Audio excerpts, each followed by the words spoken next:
Assalamualaikum warahmatullahi wabarakatuh. Perkenalkan, nama saya Fitra Amelia. Nomor NPM 2140704052, Lokal A2, Program Studi S1 Kebidanan, Fakultas Ilmu Kesehatan, Universitas Borneo Tarakan. Di sini saya akan memaparkan materi organisasi sistem reproduksi pada manusia. Yang pertama kali dibahas ialah fisiologi sistem reproduksi pada lelaki, terbagi atas dua, eksternal dan internal. Eksternalnya terdiri dari skrotum dan penis, internalnya terdiri dari gonad atau testis, kelenjar aksesori, dan tubulus atau kelenjar atau saluran. Organ genitalia eksternal yang pertama ialah penis. Penis merupakan jaringan erektil yang kaya akan korpus cavernosa. Penis terlibat dalam proses kopulasi, yaitu proses penghantaran spermatozoa ke dalam tubuh wanita. Penis membungkus jaringan uretra, saluran muara terakhir dalam proses reproduksi, dan penis tersusun atas 3 bagian: akar, korpus, dan glans atau kepala. Sedangkan skrotum ialah bagian luar yang membungkus testis. Sistem genitalia internal pada pria, yang pertama ialah testis, yang kedua kelenjar aksesori yang terdiri dari vesikula seminalis, prostat, dan Cowper. Yang berikutnya ialah tubulus atau saluran reproduksi, terdiri dari epididymis, vas deferens, uretra, dan saluran ejakulasi. Testis merupakan tempat reproduksi spermatozoa dan hormon testosteron. Testis berjumlah 2 buah atau sepasang. Terdapat saluran berbentuk spiral, yaitu tubulus seminiferus yang berfungsi sebagai tempat produksi sperma. Di dalam testis terdapat sel-sel, yaitu sel otot polos atau smooth muscle, sel Sertoli, dan sel Leydig. Selanjutnya ialah kelenjar aksesori, di mana fungsi dari kelenjar aksesori ini ialah mengsekresikan cairan semen atau sperma. Vesikula seminalis berfungsi menghasilkan cairan semen yang jumlahnya hampir 60% dari total cairan semen. Vesikula seminalis menghasilkan cairan kental, kekuningan, dan bersifat basah yang kaya akan fruktosa, enzim penggumpal, asam karbonat, dan prostaglandin. Cairan yang dihasilkan berfungsi menetralkan kondisi saluran reproduksi pada manusia yang bersifat asam. Dalam kelenjar aksesori ada yang namanya prostat. Prostat ialah kelenjar aksesori yang menghasilkan cairan semen yang lebih encer dibandingkan vesikula seminalis. Prostat juga menghasilkan enzim antigumpal dan senyawa sitrat yang berfungsi sebagai nutrisi bagi sperma. Enzim antigumpal ini berfungsi memecah semen pada saat berada di saluran reproduksi manusia. Sistem genitalia internal yang terakhir ialah tubulus atau saluran reproduksi yang terdiri dari epididymis, vas deferens, saluran ejakulasi, dan uretra. Epididymis merupakan saluran yang bergulung-gulung, berfungsi untuk sebagai tempat transportasi, pematangan, dan penyimpanan sperma sementara. Kalau dibahas ke testis tadi, setelah diproduksi testis, sperma akan dimatangkan di epididymis. Kemudian setelah sperma direproduksi dan dimatangkan, sperma akan keluar melalui saluran sperma atau vas deferens. Dapat dilihat pada di gambar. Vas deferens ini menghubungkan epididymis dengan vesikula seminalis atau yang tadi kelenjar aksesori. Kemudian uretra. Uretra ini ialah saluran terakhir sistem reproduksi pada pria. Uretra ini merupakan saluran pengeluaran bersama sistem ekskresi urin dan sistem reproduksi sperma. Bagian selanjutnya ialah sperma. Sperma ialah gamet atau sel seks laki-laki. Biasa disebut juga spermatozoa. Sperma terbagi atas 3, kepala, leher, dan ekor. Pada bagian kepala mengandung nukleus yang mengandung kromosom. Kromosom terbagi menjadi 2, yaitu kromosom somatik berjumlah 22 dan kromosom seks yang berjumlah 1. Kromosom mengandung enzim. Selanjutnya ialah midpiece atau leher. Terdapat mitokondria yang berfungsi memproduksi ATP atau energi untuk menggerakkan bagian ekor. Selanjutnya ialah sistem reproduksi genitalia pada perempuan, eksternal dan internal. Yang pertama ialah genitalia eksternal. Genitalia eksternal dari reproduksi perempuan itu vulva.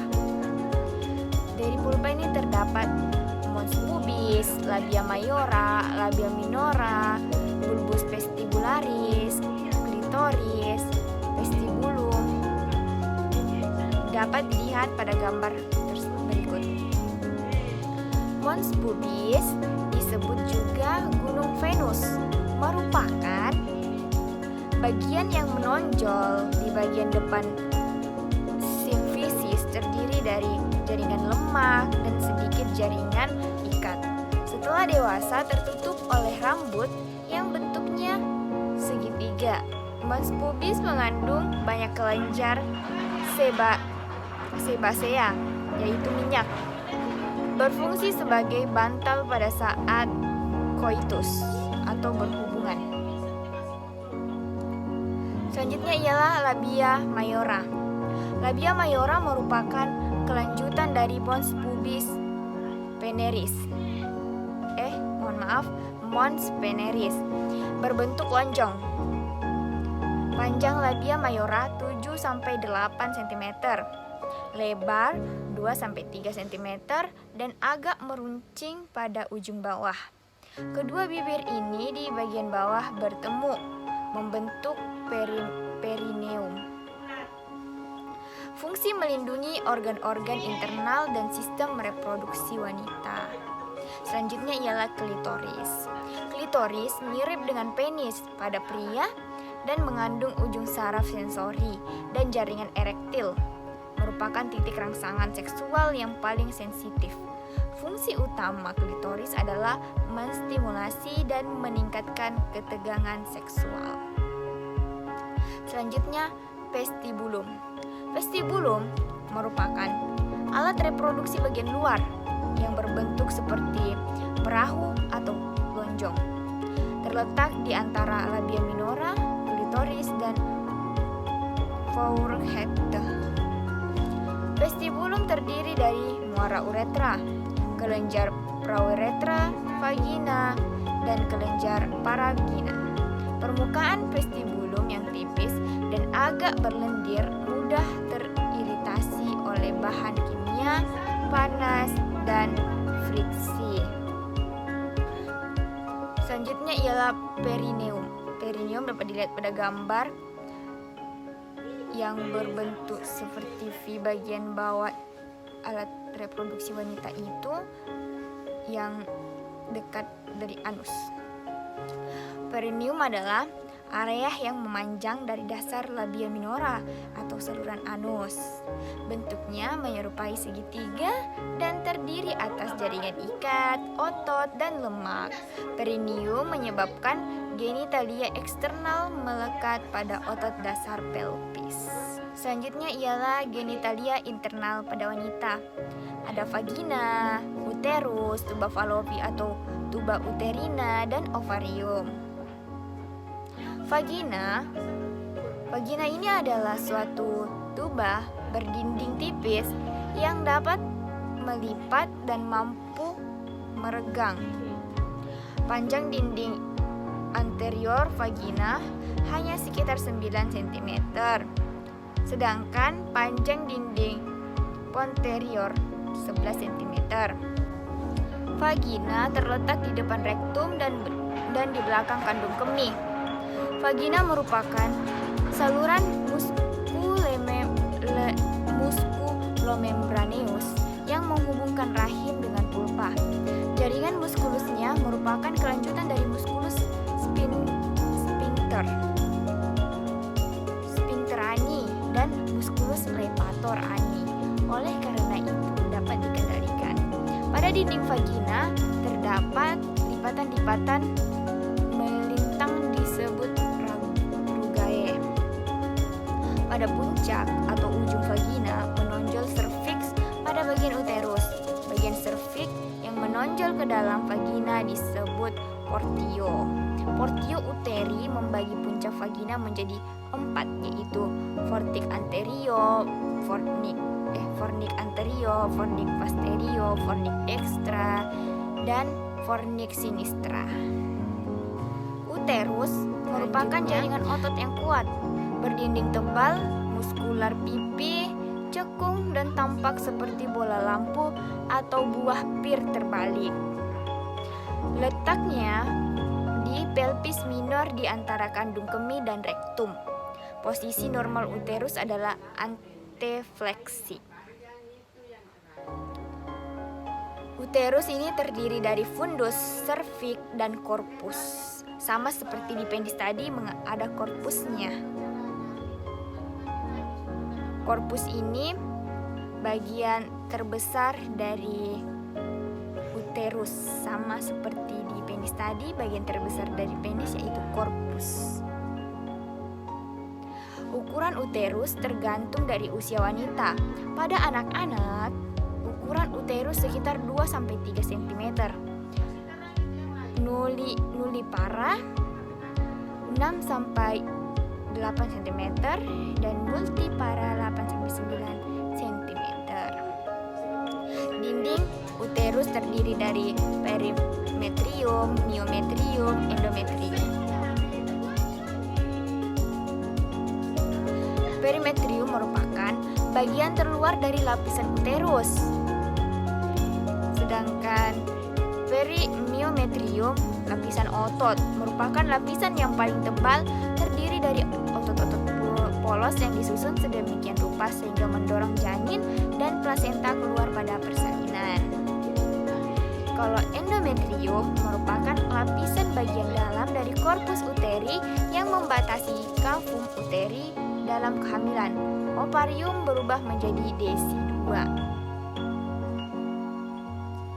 Fiksasi uterus terdiri atas 1 penyokong, 2 penggantung, 3 ligamen teres uteri, 4 lig cardinale. Sekian pemaparan materi dari saya. Apabila ada kata yang atau penjelasan yang kurang tepat dari saya, tolong dimaafkan. Yang baik itu datangnya dari Allah dan yang buruk itu datangnya dari diri saya sendiri. Saya mengucapkan wabillahi taufiq wal hidayah. Wassalamualaikum warahmatullahi wabarakatuh.